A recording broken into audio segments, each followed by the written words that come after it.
Are the Miami Heat making the finals? Ooh. Isn't that an interesting question, isn't it? Curiouser and curiouser. The Boston Celtics were my preseason pick, weren't they, huh? To go to the finals. And I've stayed pat with that all the way through the regular season and even into the playoffs when we made our predictions. I do believe they are the best team in the East. In the whole NBA, I think I can make that case pretty much that they are the best team in the NBA still. That is going to be a tough-ass series, especially with the fact that Tyler Hero is not there. I'm not going to be this Miami Heat fan that realizes that we didn't get a good draw, right? I thought getting the full disclosure, going into the end of the regular season, I was kind of begging for us to get that 6 seed, right? Because I wanted to go against Philadelphia. That was the matchup I wanted because I saw vulnerability and I thought we can beat Philadelphia in the first round. And I still 100% believed we could have beat Philadelphia in the first round if we got that 6 seed. We fumbled the bag towards the end of the regular season, losing too many games, and we got the 7 seed. We lose to the Hawks. And I'm like, well, we're going up against Milwaukee, right? We're screwed. They're the number 1 seed. We haven't been playing well.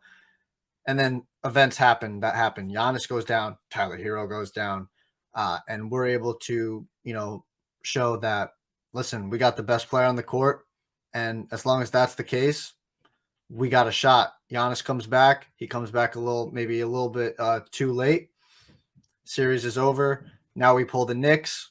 I feel very comfortable, like I said, going into the series against the Knicks because I just don't believe that they are that team. The Celtics is a different animal. They are that team. Are we going to get another, good draw where Brown or Tatum gets injured? I'm not hoping that. Knock on wood that it doesn't happen because I'd love to play, a team at their best, but we're not at our best. We haven't been at our best because Tyler Hero, our second best scorer, is not on the court. So you ask, is Miami going to the finals? I say to be continued. Real quick, I think they can. They don't have home court advantage this year, and they're missing 2 of their starting shooting guards because one's hurt. His backup's hurt, and Victor Oladipo. But look, while the Celtics are better this year than last year, I don't think Tatum's a more proven playoff performer. Jimmy Butler is playing his best basketball at the age of 33. I watched him drop 56 points in the Milwaukee Bucks team, so myself as well. The Celtics don't like the double team. And that was what got Jimmy going in round 1 versus the Bucks, going one-on-one versus Drew Holiday. And you look at Jason Tatum and Jaylen Brown, well, 2 very high-level defenders. They have the reputation as such. This year, they haven't been elite on that end of the floor. Derek White's not necessarily big enough to guard him. And I would say Marcus Smart kind of can, but Jimmy's going to shoot it over him. And if he's making jump shots, the Miami Heat can beat the Boston Celtics. And part of my reasoning for that, too, is that Kyle Lowry is playing really well. Kevin Love, even when he's not making shots, in transition, him and Lowry, those are 2 of the best outlet passers in the game right there.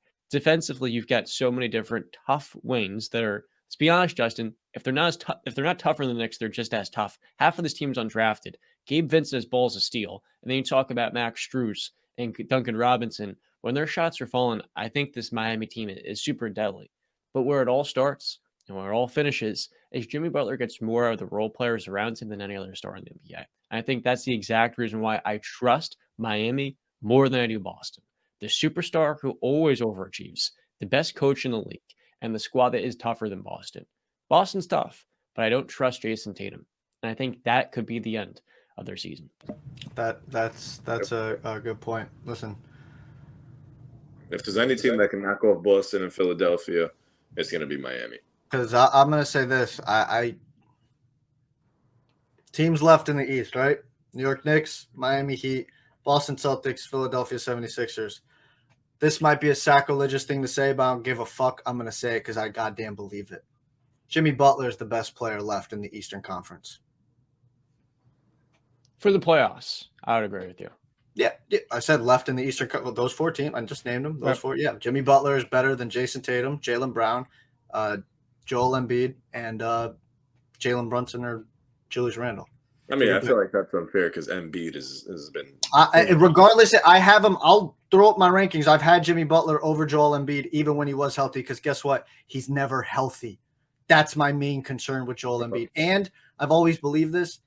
If you're a big man, especially in today's NBA, it is much easier to phase you out in the final minutes of the game because you're not a guard and you can't really – I know they can initiate their own offense, but, it's just different. They have to get the ball to them, throw it into the – and then do – so it's just – for me, it's much easier to take them out of the game. So when you got Jimmy Butler and he's just going to take the ball up the court and he can create his own offense, initiate everything himself, and he's done it. Brandon, Embiid for his career averages more turnovers than assists in the playoffs. That's pretty bad. And he hasn't developed that trait of passing out double teams. But also, you want to know something fun? Out of all of these superstars to stars left in the Eastern Conference, regular season wise, I would say Jimmy Butler's like the 4th or 5th best player. You'd go Embiid, Tatum, Randall, Brown, and then Jimmy, Brunson, right? Maybe Brunson too. Yep. Maybe Brunson, right? He had just as good, if not better, season than Butler. But in the playoffs, Jimmy is the utmost competitor. Yeah. Thank you, number 100%. So moving on to the next topic, we got Lakers versus Warriors. Games 2 and 3 happened since we were gone. Like I alluded to in the beginning of the show, Game 2 was a blowout in Golden State's favor. Game 3 was a blowout in the Lakers' favor. What's going on, John? Justin. One quick thing. Tell Romaine in the comments because it's not letting me comment back to leave me alone. I don't want to talk to him right now. Oh, sure. It won't let you comment back to Romaine. Sure. Right. It won't let me comment back.